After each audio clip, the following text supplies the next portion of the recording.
On behalf of Mickey Ibarra and Associates, I want to welcome everyone to our Issue Hour. Explain that our Issue Hour really was intended to provide an opportunity for those that participate in our Latino Leaders Luncheon Series. 1 hour to discuss, to address an issue of significant importance to our Latino community. We have selected the issue of Latino health today and are joined by an excellent panel. I want to introduce each of them here in a moment, but first thank our sponsor for the Issue Hour today, that being MetLife. We're delighted to have their participation, and I'd like to acknowledge two of our MetLife representatives who are with us today, Kathleen Melody, I believe. Kathleen, is Kathleen here? And also Peter Pastre from MetLife. I'm sure they'll join us here in just a moment.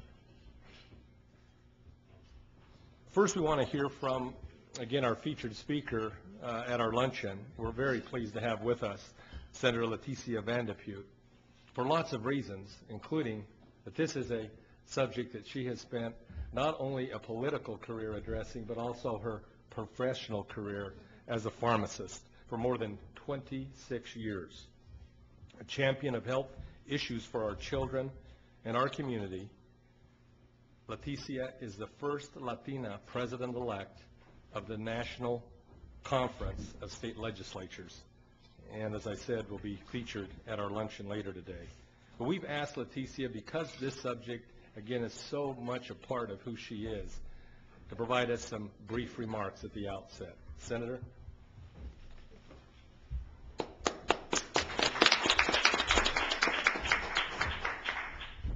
Thank you, Mickey. Good morning. Thank you very much for the opportunity just to give some opening remarks about this issue hour that's so important to our Latino community. Mickey's told you I've been a pharmacist for more than 26 years, and so I've seen our healthcare delivery system change. We have had probably the most fantastic deployment of new weapons in our medical arsenal with treatment and medicines to be able to treat those types of diseases. Things that beforehand would spell fatality and morbidity now offer our families hope. But Latino families, just like other American families across all the United States and Puerto Rico, are facing an unprecedented assault on their health status. If you think about health as a right, I can only think to what Martin Luther King once said. And what he said was the evil twin of racial discrimination is health discrimination. And we don't know why exactly. There's been many studies, but health disparities do exist within the Latino community and other populations at large. We know we're at risk for more chronic disease conditions, diabetes, cardiovascular, some forms of cancer. And yet we also know that one of the greatest threats to our families and to our future generations is the level of childhood obesity and childhood diabetes. I look forward this morning to listening to our great panel. What you're going to hear today are some of the experts to help bring a real focus on something that many people take for granted. You know, my grandma always said, si tienes tu salud, tienes todo. If you have your health, then you have everything. And nothing is more precious to the Latino families than the health of their loved ones and their communities. Thank you for participating this morning, and thanks to our great friends at MetLife.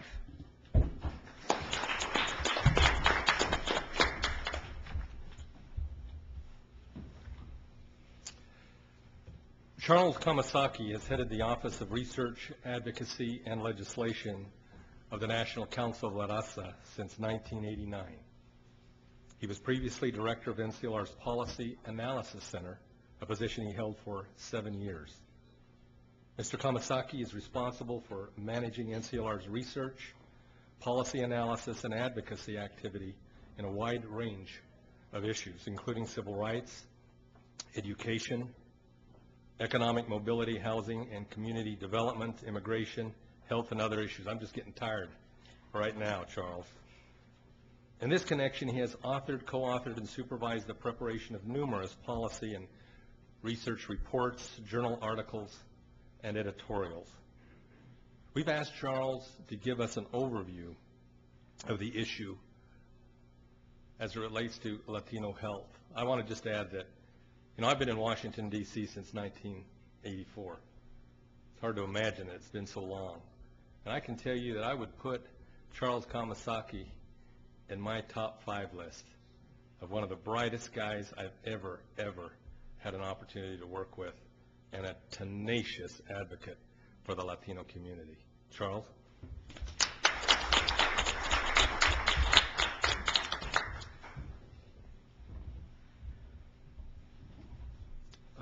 Thank you, Mickey, for that introduction. There are lots of other things he could have said about me, so thank you for stopping there.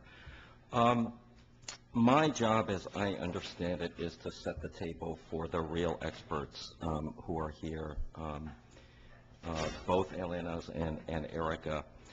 This is an enormously complex issue with lots of different ramifications. So what I would like to do is start off with just an assumption that most of the people here are already knowledgeable about some of the health disparities that Senator Vanderputte talked about already.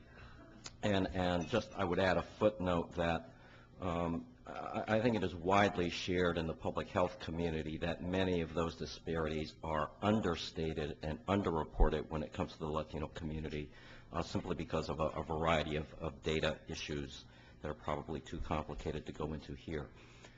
What I'd really like to address are 3 interrelated but I think independent sets of issues. One of them is access. To what extent do Latinos simply have access to health care? A second issue has to do with cultural competence of the health care system, and to what extent that once Latinos enter the health care system, they receive the kind of treatment that they need. But I'd like to start off with an issue that addresses a number of factors that go into whether or not we are healthy and well even before we get into the healthcare system, and that has to do with the concept of health promotion. We believe at NCLR that there is a particular subset or particular subsets of the Latino community that are very seriously at risk when it comes to health promotion. And one way to think of it is to look at traditional market research or traditional research when it looks at barriers of access to almost anything. And history tells us, and the research tells us, that if you are experiencing any one of 3 conditions, you are less likely to be part of the mainstream. This is true when it comes to health or civil rights or almost workforce development, any other issues. The first has to do with educational status. Obviously, your ability to read, comprehend information, to understand scientific concepts so important to health has a significant effect on what you will do with that information. A second factor has to do with immigration status or tenure in this country. And again, the evidence is pretty clear that those who are least likely to be incorporated into the mainstream are recent immigrants, and language obviously plays a role there as well.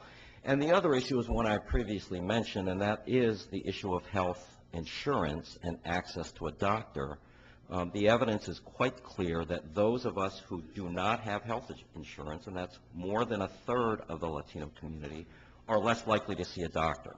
And to the extent you're likely to get information from interaction with healthcare practitioners, I think if you are uninsured and you don't regularly see a doctor or any other health practitioner, you're less likely to get information that's going to inform your lifestyle. For Latinos, the bad news is that there's about 1/4 of the population that experiences not just one, not just 2, but all 3 of these barriers. That is, recent immigrants with low levels of education who also have low incomes and who do not have health insurance. It is that subpopulation that, in my judgment, is most at risk in terms of being excluded from the traditional social marketing campaigns and the traditional media campaigns that inform all of our lives. What to eat, how much to exercise, what are the symptoms of major chronic diseases, what to do to avoid being exposed to infectious diseases. All of that information that I think we take for granted likely passes this population by. So at NCLR, and by no means is NCLR the only organization to be doing this work, we have started to focus a lot on promoting healthy lifestyles and using traditional avenues like promotores de salud, lay healthcare educators, or using traditional mediums like the Latino media to try and promote as a strategy healthier lifestyles and encourage people to recognize symptoms of chronic diseases, understand how to avoid infectious diseases like HIV or avian flu if it happens to get here, and understand what they need to do to take action. Our judgment, you need an air game, a media strategy, and a ground game, a community-based mobilization strategy. We use promotores de salud. Other people call them community health workers. There's all sorts of strategies you need to address that issue. But once people have information and they want to come forward and seek treatment, we have this other set of barriers, and that is something that was mentioned earlier. About a third, a little bit more than a third of the Latino community does not have health insurance. So there are a range of issues that we think we need to address to get there. There are a number of them that are public policy issues, obviously. Movement towards universal health care coverage for everyone is important. There are incremental steps that are important. We have been promoting a bill called IKEA, the Immigrant Children's Health Improvement Act. You know, there's an assumption that if you're here legally that you're eligible for Medicaid and CHIP and other government supports for health care. It's not true. A very significant proportion of people who are here legally under color of law are not eligible for those programs. A good number of those are children, so we think we need to address that barrier. Once people are eligible, is the problem solved? And the answer is clearly no. Our experience from Medicaid Part D, where fewer than 70% of eligible Latinos are now enrolled, suggests that we need enrollment strategies as well as eligibility strategies. And finally, let me just add two sleeper issues that I'd just like to touch on, and perhaps others on the panel will come back to. One is the interaction of immigration policy and healthcare policy. I mentioned some of that with respect to eligibility, but there are a range of other issues that we think having to do with our immigration policy that deters people, even if they are eligible, from coming forward to be able to seek treatment. And one of those has to do with people's legitimate concerns that if they are here legally but they want to petition for their relatives abroad, or if they want to eventually naturalize and seek citizenship, that the fact that they receive benefits may count against them as they seek to adjust their status or to petition for their relatives abroad. All of those are serious access issues. Finally, let me conclude with the questions of cultural competence, and you have really one of the nation's leading experts in Dr. Elena Rios who will be addressing these issues. Let me suffice it to say that we have two big sets of issues there. And again, I would start with an overview of noting that something that Elena is working on all the time is we don't have a big presence of Latinos in the healthcare system itself as practitioners, not just as doctors, but as nurses, as technicians, and as other practitioners. So we have a situation, again, going back to that 25% of the population, which is missed by most forms of traditional communication. As a public health matter, I think we need to be concerned that even when people come forward and seek treatment, that very frequently they are interacting with practitioners who are incapable of communicating effectively with them.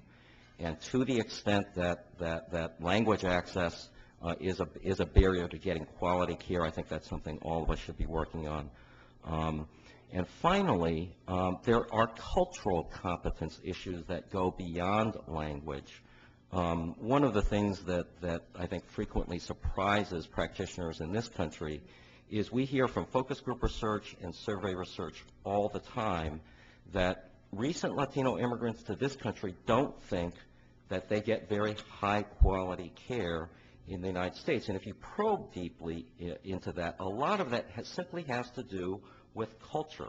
They don't believe that a doctor who schedules 15 or 20 patients over the course of a couple of hours, ducking in for 5 minutes here, ducking in for 5 minutes there, is providing them high-quality care, because they are used to a much more familiar, much more personal, and much greater interaction with healthcare practitioners in this country. And frequently, even if the language of communication is there, that the signals that they're being sent is that this is someone who doesn't care about me very much.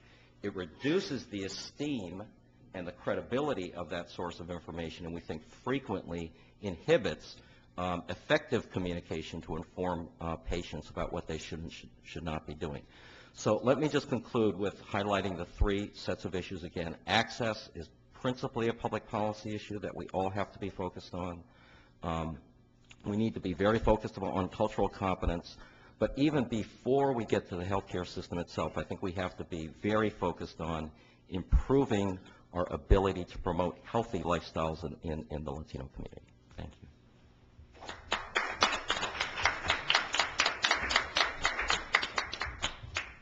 Thank you, Charles. Excellent job of setting the table for our panel. We will hear from our three panelists, and then we're going to open the floor to discussion for the remainder of the time that we have for the hour. Our first panelist that we'll hear from is Elena Alvarado, a president and CEO of the National Latina Health Network, an authority on community health promotion issues and an advocate for women and youth issues. Elena Alvarado has over 30 years of experience in the health and human services field. Her professional experience spans a lifelong commitment to health. Elena will provide us with an overview on the state of health for Latinas and initiatives of her organization. Elena?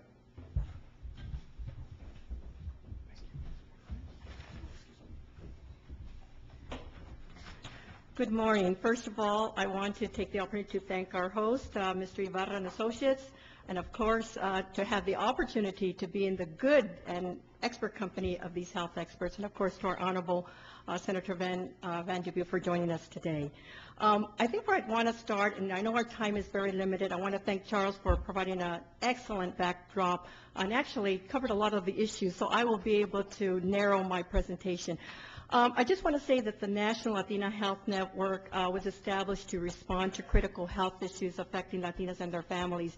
And we do this in several ways. One, by building and supporting health networks throughout the country, building local as well as national health partnerships to enhance the quality of life for Latinas and Latinos, and enabling Latinas to have a collective voice here in Washington that will make a difference, and also to promote Latino culture and family values to advance health policies and services to improve the health of Latinos.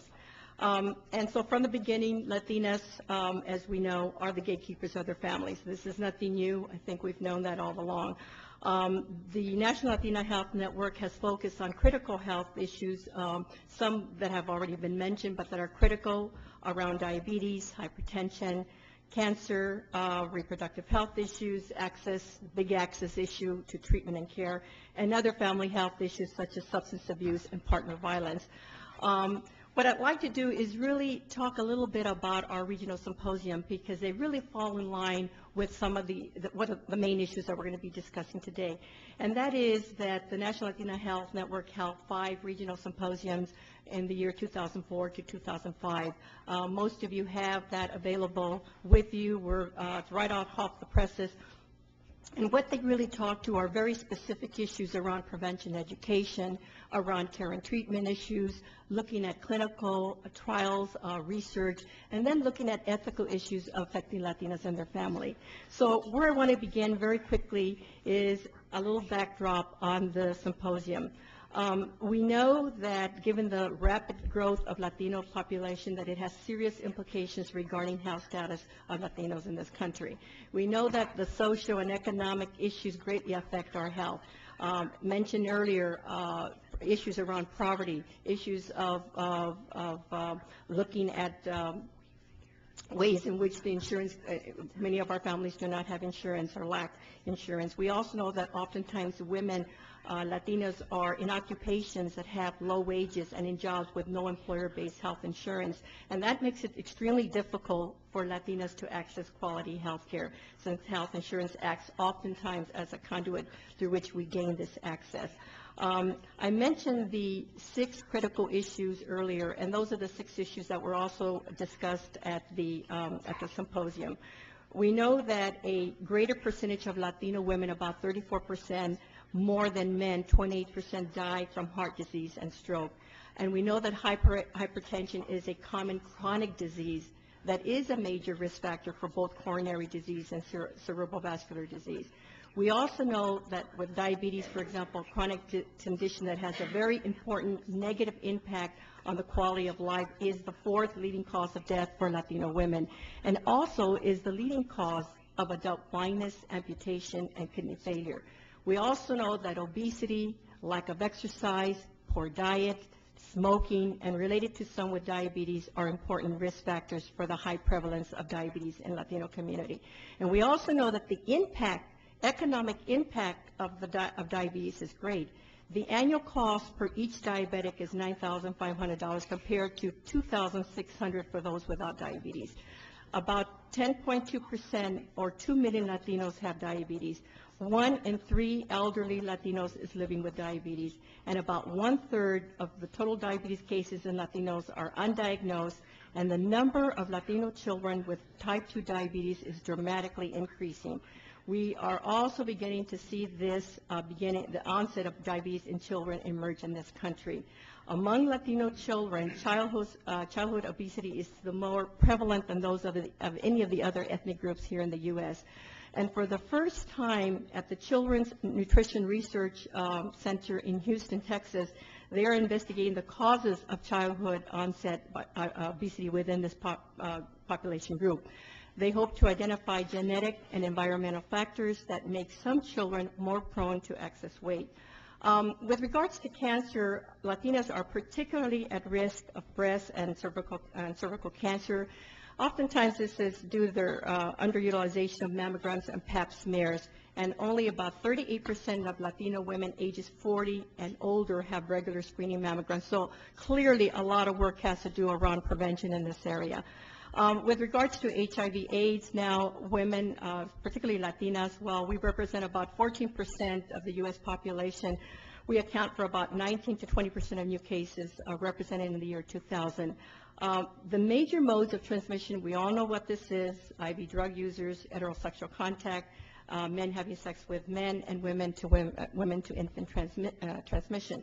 But increased cases among Latinas through heterosexual transmission has increased about 44%, and that is due to young Latino men having sex with men who have sex with women. This includes men who are on what they call the down low, meaning men who do not identify as gay or bisexual, but rather as heterosexual. And as for injection drug use, this includes partners of IV drug users as well as self-injecting drug use. And about 28% of Latinas fall in this category. With regards to sexually transmitted disease, there are about more than 15 million new cases of STDs in the U.S. alone. This includes a variety of infections such as chlamydia, genital herpes, gonorrhea, genital warts, and HIV/AIDS. Among Latinas, the rate of chlamydia is more than doubled, and this is among 10 to 19-year-olds, than that of our young white females. Also, about 2/3 of the newly transmitted diseases and all of new HIV infections have happened among adults 25 years of age and under. And when you look at that statistic alone, you think about these are young people that really with appropriate prevention education can really be prevented in terms of getting these diseases. So a lot of work has to be done among our young people. In regards to mental health is a critical issue because Latinas face factors such as stress, such as misdiagnosis of mental illness, suicide and violence, and particularly partner violence and sexual assault. We know that this is a very big critical public health issue in our country today. We know that about 1 in every 3 women in her lifetime will be raped. So if you look at just around today, every third woman in this room will be raped. That is a critical issue for our community, and we're not really talking about it. That every 15 seconds, a woman is punched, slapped, kicked, or otherwise physically abused by a person she knows. It's a very startling statistic. And that a survivor of sexual assault is 9 times more likely to attempt suicide than a person that is not assaulted. Substance abuse is also an issue, and one that we do not talk, not even in our society, but in terms of women, not even among Latinas in our community. In terms of smoking, well, I think that all of us know the verdict on that. We know that smoking is a marker for underlying mental health problems such as depression, and we know that the ad campaigns that are targeted Latina women need to be seriously questioned and removed from our communities. I'm not going to talk about necessarily the barriers of health because I think that Charles has done a great job, but we know that there are factors that play an important role in Latinos' attitudes about health care, including health practices, our religious faith in terms of reproductive and contraceptive measures, and limited educational attainment where we're at, and I guess also where we are in the acculturation continuum as well. But the lack of Spanish-speaking healthcare professionals, Spanish language education materials, and medical care resources that meet the cultural competency standards is a really big one. And I think that you'll hear that theme today because it is a very important one. What we mean by cultural competency and relevance should take into consideration also our historical cultural framework. By being cognizant of the diversity that exists among all the Latino subpopulations. So, you know, we're talking about Mexicanos, Cubanos, Puerto Ricanos, Central and South Americans, to look at the traditional family structures that are family-based or that are intergenerational, being aware of the positive contributions of folk medicine and support the networks that Latino families bring to that individual, and to value the oral histories of health practices that have been passed down through generations, to ensure that Latino cultural values make up the Latino fabric that are respected by health practitioners. So these issues and a lot more were discussed at our regional symposium.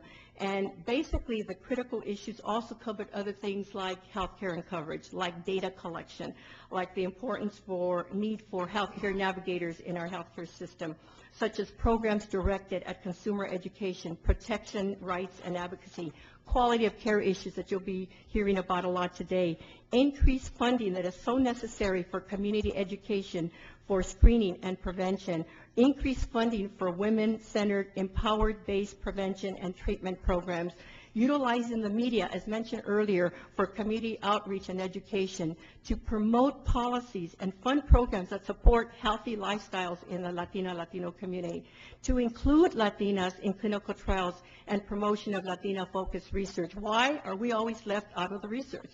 And the need for Latina physicians, nurses, allied health professionals, and researchers, to include Latinas in national, local policy, national boards, and the need, of course, for advocacy, education, and coalition building. And lastly, I think by understanding the disparities in health within the Latina community gives us greater attention, and it should give greater attention to how the historical, the social, the political, and of course the economic, cultural structures and processes shape health damaging, or it can enhance the factors that are typically measured at the level of the individual. So by being cognizant of how racism, how poverty, and social factors of Latinas are linked to health consequences, then gives us a better snapshot of our own health and that of our families. So one of the things that we need to do in this country is we need to put Latinas first, because it goes against the grain of our family culture and its structure. But we need to be able to support, and we need to be able to say that it's okay for a Latina to go and get her prevention, promotion, mammograms, you know, that is a disease that can be caught and has a very high cure rate if caught early. That oftentimes we put the life of our children and our husbands and our aunts and our uncles and food before the table before we take care of ourselves. So I'm here to say that we really need to put Latinas first. Thank you.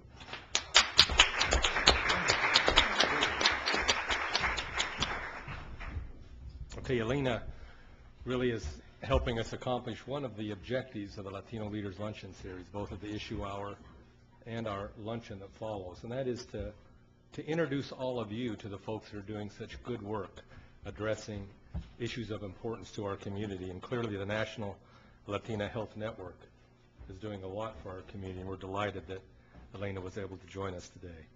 Our next panelist is Erica Weinberg, who is a senior manager of philanthropy at Pfizer, Inc.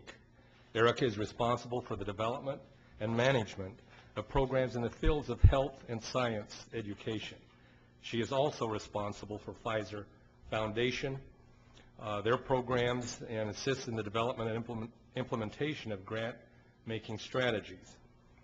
Erica will be introducing us today to an exciting and new health initiative recently launched by Pfizer targeting our community in the border states. Erica? Thank you. Thank you for the introduction, and it's a pleasure to be here with this panel today to talk about Hispanic health issues. I am going to focus on a specific region, the U.S.-Mexico border region. In the U.S.-Mexico border region, nearly 3/4 of the population is overweight or obese, 14% are pre-diabetic. And with these figures comes a whole host of health problems, and that's what I'm going to talk about today. I think, as we've all alluded to today, we know that the key to health care is not just healing the sick, it's about preventing sickness. And I think there's agreement in this room that we don't do enough of that, particularly among Latinos, and this is a major contribution to the health disparities that exist within this country. We know a couple of things. There's a great need to erase disparities in ethnic groups when it comes to health care, and there's a great need to focus on prevention and wellness. Pfizer is committed to both of these issues, to the issue of addressing health disparities as well as prevention and wellness. And our latest program, Alliance for a Healthy Border, is a reflection of both of those commitments. This is a program that's designed to prevent diabetes and cardiovascular disease in the U.S.-Mexico border region. So I'm going to talk a bit about what the program is, and I'll begin with how and why we went about this. And I think the story will kind of bring to life a lot of the statistics that we're talking about. Last August, I was visiting a number of health centers in the border region. I was in Hidalgo County, Texas, which is a fast-growing urban center. It also includes many small towns and rural colonias. And despite its growth, this county remains one of the poorest counties in the United States. 1/3 of all families live in poverty. The local health center there is an oasis in an impoverished neighborhood. It serves tens of thousands of patients, the majority of whom live below the federal poverty line, and the majority of whom are uninsured. This is exactly the population that Charles was talking about. And this center is crucial to the community. 1/4 of the patients they see every day are new ones, and for this community, the center is a safety net. It is often the only place that they can receive health care. So while I was visiting the health center, I spoke at great length to the staff at the center, what needs they see, what issues are they facing in their communities. And they expressed tremendous concern about the changing health status that they saw in their patient population. Simply put, and we've heard this, diabetes and cardiovascular disease are rampant, particularly in the border communities. This particular health center and its sites see about 36,000 patients a year. 1/3 of the patients are diabetic or pre-diabetic. 20% of those have high cholesterol or are borderline. 1/3 have high blood pressure or are pre-hypertensive. And an increasing amount of patients they are seeing, no surprise, are overweight or obese. And what concerns them the most is that these diseases are not only controllable, they are often preventable. It's very interesting. We talked about why is this the case? Why is this going on in their communities? And the responses were very interesting. There are problems finding safe places to exercise in towns with very few sidewalks or very few community parks. It's difficult to exercise in areas where it's 100 degrees by 10 a.m. It's difficult to find healthy food options. These communities are littered with fast food restaurants, and often it's even a challenge to afford healthy food options. We also discussed how difficult it is to change behavior. I think there would be agreement in this room that in the best of circumstances, it's difficult to change behavior. So when confronted with issues related to poverty, this is something that's even more difficult to do. So as I visited clinic after clinic along the border, I found the same challenges everywhere: pre-diabetics, high blood pressure, high cholesterol, and obesity. And we know what puts you at risk: being overweight, not taking medicine to control blood pressure or blood sugar, smoking, not exercising. So this is a place where Pfizer can make a difference. Total health care is our business. We want to prevent diseases from striking in the first place and then to stop progression among people who are already living with them. The Alliance for a Healthy Border addresses these needs through prevention and education efforts. So we have a lofty goal with this program. In 2 years' time, which is the length of Alliance for a Healthy Border, we want to look at these communities and be able to say that people are healthier. They've adopted smarter eating habits, they're exercising more, they have lower blood pressure and cholesterol, they're knowledgeable of their health conditions and know what to do about it. So how are we going about this? Through this program, Pfizer is providing grants to community health centers, to 12 community health centers in the U.S. and several community organizations in Mexico. The grants support a range of successful diabetes and cardiovascular disease prevention programs. This includes nutrition counseling and classes, weight management classes, exercise programs, and cooking instructions. All of the programs are designed to encourage individuals and families to adopt healthy habits to reduce risk. An example of one of these programs, at one of our health centers, if a patient comes in and is diagnosed as diabetic, now we know that if there's one person in the family with diabetes, then the whole family is at risk. And to tackle this problem, you need to address the family unit. So the center begins with educating the family about healthy eating. They get them involved with an exercise club that walks around the grounds of a nearby church. They get them on medication or to continue it as necessary. And I think the strength of this program, since we know how difficult behavior change is through the use of the Promotora model that Charles explained. Using Promotoras, the center conducts weekly check-ins, either at the center or in the person's home, to make sure that they're staying in the program, that they're encouraging their progress and answering questions and continuing to educate them about the adoption of a healthier lifestyle. We're determined to make a difference. Behavior change is difficult, and we're determined to affect change in these communities. And to this end, we are partnering with the University of Texas Pan American. They're located in McAllen, Texas, and they're helping us to evaluate and support each grantee's program. Throughout the entire 2 years, the university will be working closely with the health centers to assess and enhance the effectiveness of their programs to help them achieve their goals, as well as to identify best practices that can be shared among the community health centers. Another component of the program that we're working on is capacity building. A vital factor to success in capacity building, is capacity building, which aims to develop the capabilities of the center. This can take the form of providing trainings. It can be sponsoring workshops to bring together the groups to share best practices. It can be sponsoring their attendance at relevant health conferences. An example of this is the centers recently requested of Pfizer a training on Promotora training, because most of the centers utilize this model. So we looked within our group, and Gateway Health Center, they're located in Laredo, Texas, is an expert in this work. So we provided them an additional grant to pull together a training to train the rest of the health centers on Promotoras. So this is an example of our capacity building assistance. This describes Alliance for a Healthy Border. We know that the need is great. We have a lot of hard work ahead of us, and we have a terrific group of organizations, and we're hopeful and excited about the potential to make a difference in this population. Thank you.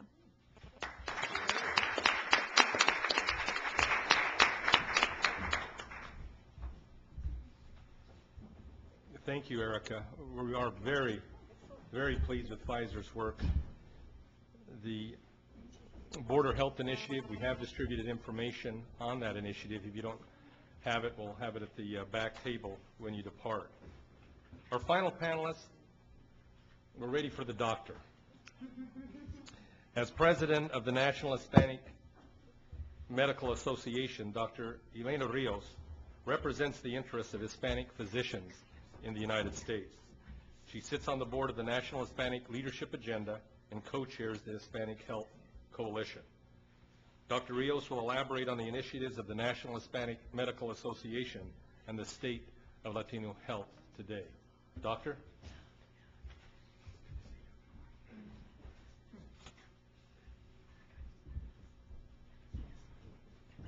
Thank you, Mickey. It's an honor to be here. I want to thank Senator Vanderput for being here and inspiring all of us and the panel with all your remarks. And I know we've heard just about everything there is to hear about Latino health care, so I don't want to repeat. Let me just tell you, I want to just mention, I have to apologize. I've been up just about all night on NIH State of the Conference panel. We've been, I felt like a jury sequestered for the last 2.5 days at a hotel and writing the report that's about to come out today on tobacco. And I just want to tell you one of the major conclusions of the panel. This was an unbiased, I'm not a content expert on tobacco by any means, but we were presented with quite a lot of data in the last few days at NIH, and we're able to talk about the importance of recommendations for more research for our communities, especially cultural tailoring, looking at the disparities within our communities and looking at the diverse populations that need to be targeted. But I just wanted to say that one of the major recommendations going to come out is about smokeless tobacco. And the industry is about to launch major campaigns in this country on smokeless tobacco. And tobacco is tobacco is tobacco, no matter what it's called. And we have to realize, and you have to talk about educating your own families and your own communities. It is so important to understand the effects of nicotine and carcinogens that are within these products. And I think that as a medical association, we're very much interested in improving the health of Hispanics. That's our mission, the National Hispanic Medical Association, and that's why we do what we do. And what I wanted to talk about were two things. One is leadership, and then what are we doing with the National Hispanic Medical Association at this point to help our fellow organizations like NCLR and the Latina Health Network and Pfizer, who we work with all three. I think that, first of all, we're here in Washington, D.C., and there's a lot of policy opportunities to get involved with.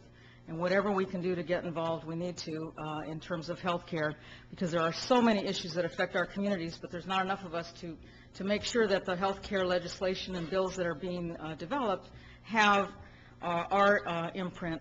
And again, we heard about the issues, so I'm not going to go over them, but just to say that there are movement happening right now because of so many reauthorizations happening in health care this year and next year. The Ryan White program for HIV/AIDS has been a focus of attention, and how important it is to keep having more prevention services for our HIV/AIDS communities. The disparities in health bills that have been not only brought up last year by the Tri-Caucus on the House side, the Black Caucus, the Hispanic Caucus, and the Asian Caucus, looking at a myriad of issues that Charles mentioned, from access to health professions, to cultural competence and language services, things that are going to help our community. The bill was introduced last July, and we're looking forward this year to the bipartisan effort on the Senate side that hopefully will be reintroduced before the next recess, whether it's 4th of July or August. But whatever we can do to support the effort to bring more attention to disparities in health. And I have to say that one of the most important things in that bill is going to be the issue of outreach to our communities and the importance of having outreach through community-based organizations in the languages that we speak and with promotoras, et cetera. Other issues will be discussed in the bill are going to be data and research, that we need more researchers. We need more people to do the research and to build the knowledge base for our community and for our policies. And we also need more data collection. We need people not to be afraid to put forward information. Otherwise, we'll never know what the trends are in our communities, and surveillance specifically targeted to our communities. Cultural competence and language, again, was mentioned, and health literacy. You know, given the era of the English-only people in this country, we have to be cognizant that language may not be right up front, but we do know that language services are going to be part of this effort. And then lastly, I think what's important is leadership of the Office of Minority Health. And the Office of Minority Health is to be reauthorized in this bill, and we're hoping to support that. It's the lead office of the U.S. Department of Health and Human Services that convenes and coordinates major efforts, can change direction, if used. I just went to a meeting about 2 weeks ago on clinical trials and the impact of clinical trials.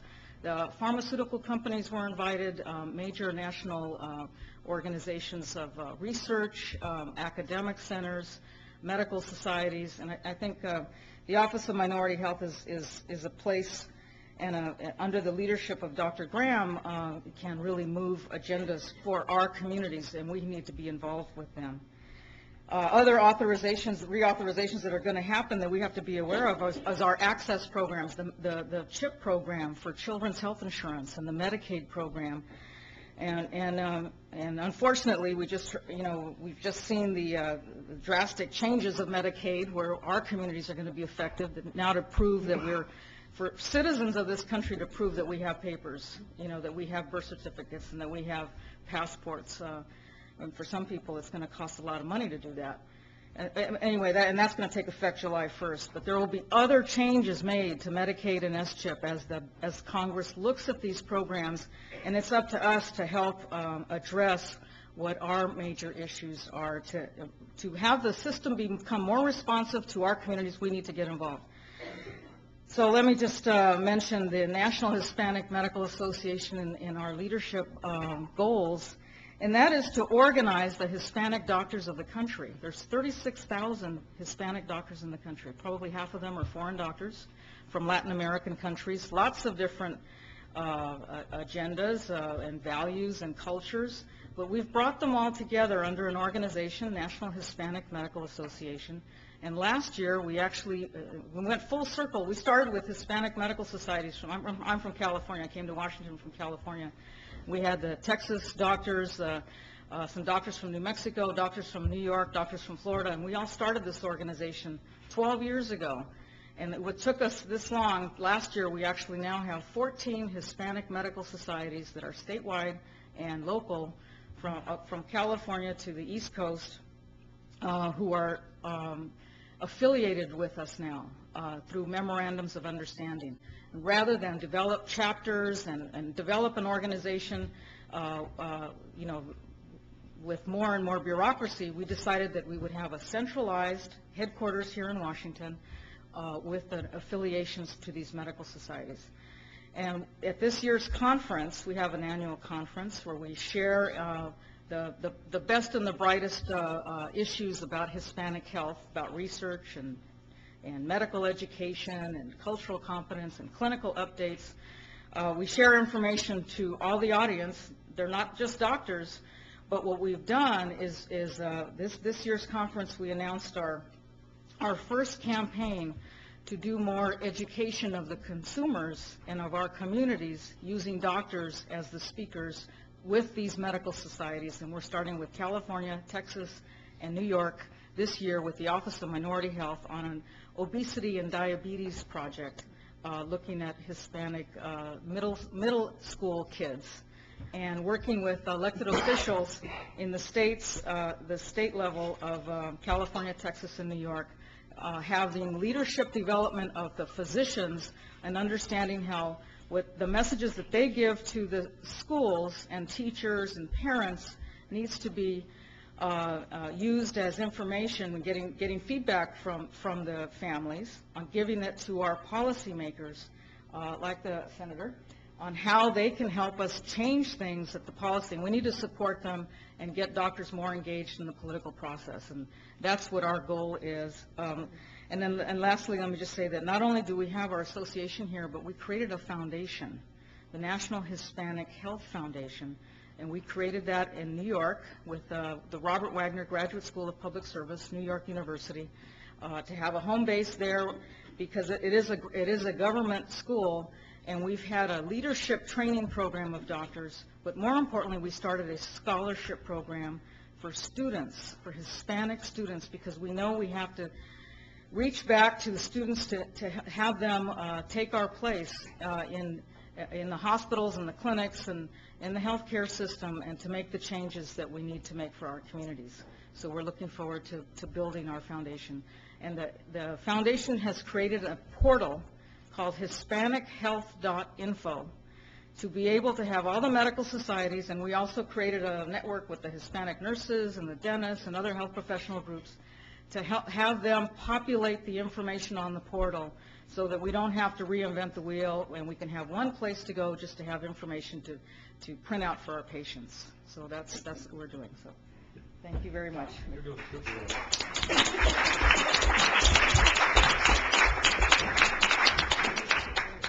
Thanks so much to each of our panel members. I think all of you will agree, we've learned a lot. Let me mention also, I love this opportunity because it's about education, it's about learning. In this case, the problems our community confronts, but also what are we doing as leaders to address those problems. And as several of the panel members have mentioned, I don't believe there's anything more important than our health. Education. I see a candidate in the room. I love having candidates interested in learning more about us. We have a friend of the Latino community, David Roth. I'd like you to stand if you would. A candidate for Congress in Palm Springs, California. Thank you for being here. Now, this is your turn to ask questions of our panel, of Charles and Senator Van de Putte. What we would ask is this. Remember, we are recording this for rebroadcast on television. So if you would just approach the microphone and identify yourself and your affiliation, and then direct your question, we'd appreciate that. Questions?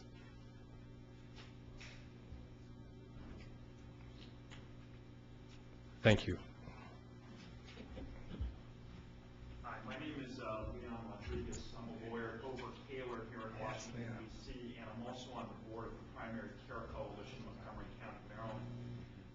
We talked a little bit about cultural competence and the expectations for how healthcare is delivered in the communities that we come from. My question is there anything about how healthcare is delivered in the countries where we come from, Mexico, the Dominican Republic, Cuba, that perhaps provides models for how we can be delivering healthcare in these communities in the United States when we get here? Any response? Senator? Thank you very much for your question. What we see in communities that of our heritage is that healthcare is not a separate entity from your daily life, and that healthcare is a family participation. I'm a pharmacist, and for years I had a pharmacy and medical clinic in San Antonio on our west side, and a lot of the pharmaceutical folks would come to visit, and my waiting rooms in the pharmacy was packed.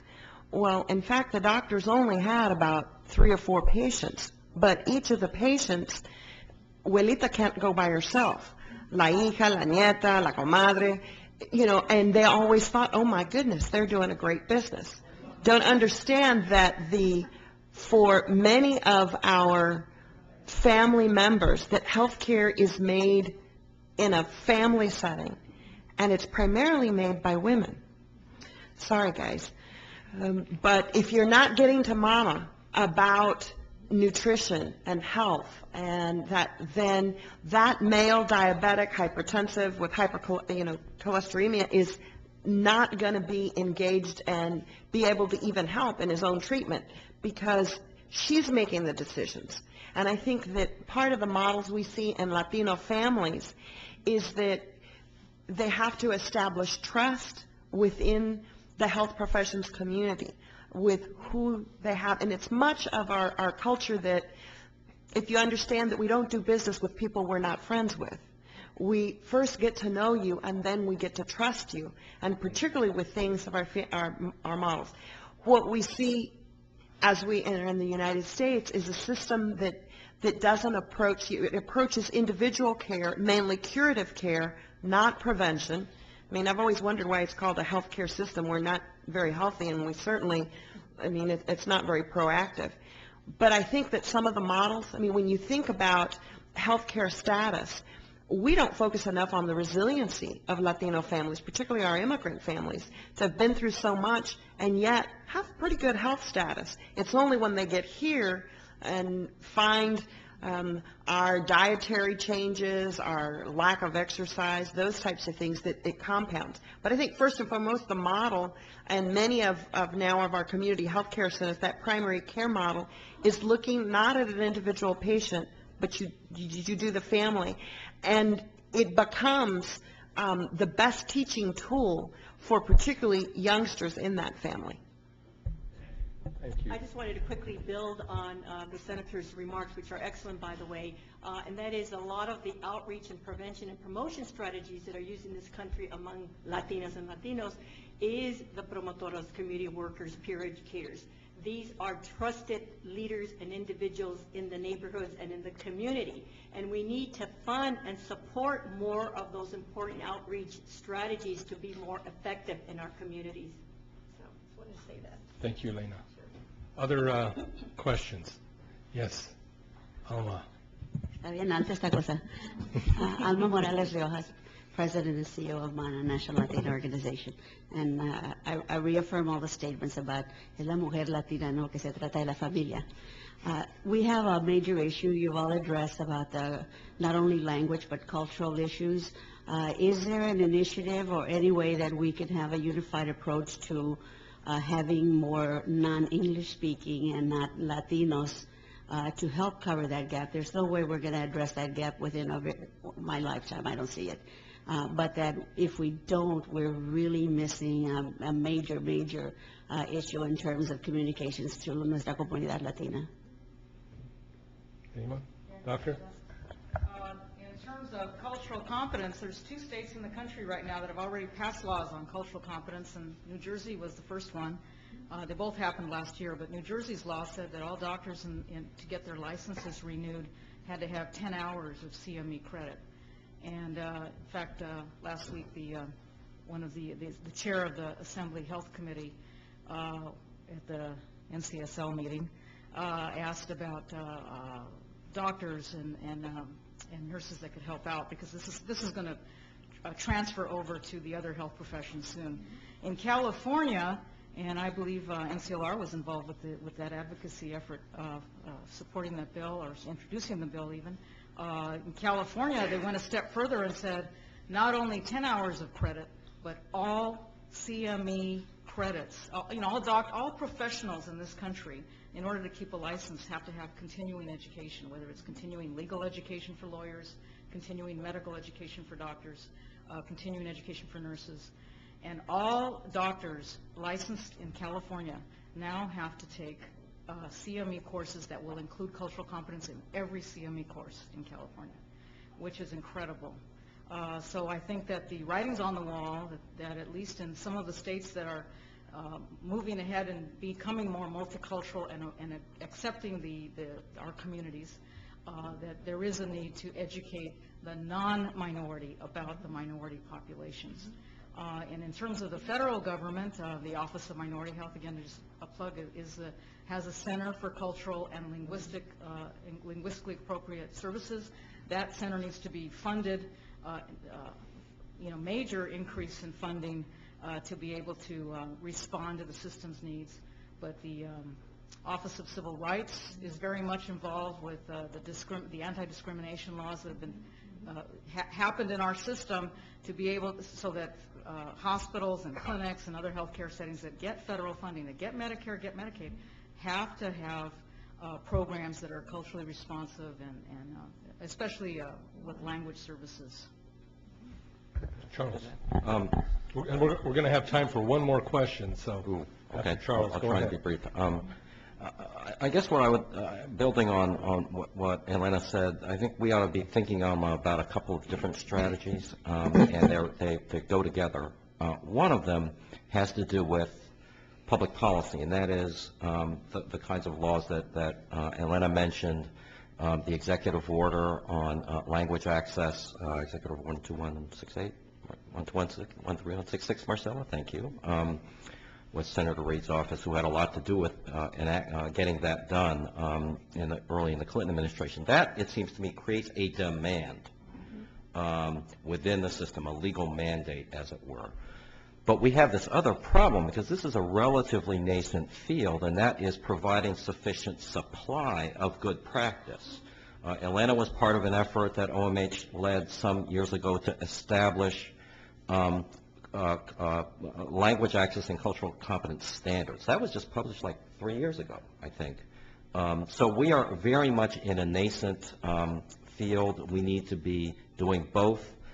Increasing demand through laws and legal mandates, executive orders, demands for better enforcement, and then we need to be able to come back in with, these are the standards, these are the training programs, these are the university-based programs or the CLE-based programs in order to meet that, the supply to meet that demand. Thank you, Charles. Final question. My name is Alicia Hernandez, and I'm a reporter for the Scripps Howard Foundation Wire, and I'm also a student at Texas State University in San Marcos. And my question is for Senator Leticia. I was wondering, Dr. Rios mentioned programs in New Jersey and California for requirements for cultural competency. Is anything going on in Texas regarding that? There are certain requirements, not to the extent of continuing education. And most of the laws on our books throughout the states came around the same time as our minority procurement offices and protege mentor programs. There was a whole emphasis on Latino purchasing, business opportunities, and what we called at the time cultural sensitivity, which was just be aware of it. I think that what we've said is we've gone beyond that, and you have to go to full cultural competency. I think the real driver will not just be what's put in statute, but something I'm very excited about in San Antonio, new opening of a new pharmacy school, the University of the Incarnate Word. Their entire curriculum will have cultural competencies embedded in every single class, and this will be the only pharmacy school in the country where every graduate will have Spanish language proficiency certificate. They already are lined up, employers, to grab up each of those pharmacists. They are so valuable to their employers. So I believe that the business community will respond extremely well to the type of competencies that our health professionals will have.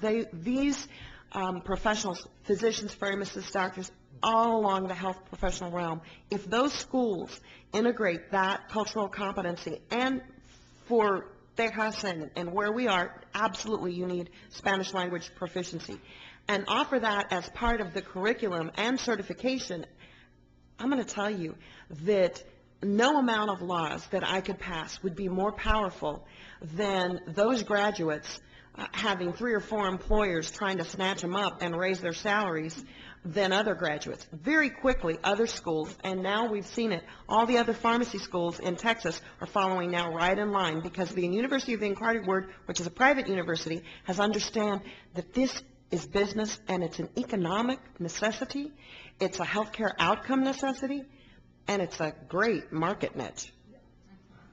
Thank you, Senator. I want to close with several thank yous. Certainly to MetLife. We have been joined now by 2 representatives from MetLife, Peter Pastor and Kathleen Melanie. Thank you both for sponsoring the issue hour today. Also, I want to thank Noreli Garcia. Noreli Garcia is an associate, in fact, our newest associate at Mickey Ibarra and Associates, and is responsible for putting together the issue hour. She's at the back of the room. Wave a little bit.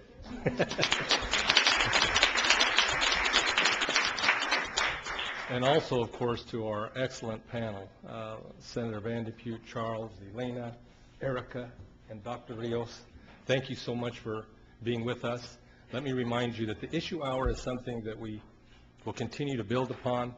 We want to have all of you view it as an optional activity associated with the Latino Leaders Luncheon. Our next event will be September 6th. I'm going to talk a bit more about this very special event at lunch that we're going to build in partnership with the Hispanic Heritage Foundation. September 6th, however, we will focus on the issue of education. And certainly, perhaps next to health care, we've got to have our health first. Education, a very, very important issue to us all. We have, in fact, a great champion of improving our public schools in the room now. I'd like to mention Governor Bob Weiss, who is in the back of the room, now heading the Alliance for Excellent Education. And he certainly will be a member of our panel on September 6th. Again, let me thank our panel for the great job that they did today. Remind all of you that our luncheon, our pre-luncheon reception will begin at 11:30 today in the State Salon, followed by lunch at noon. Thank you very much for joining us. Great, Anna.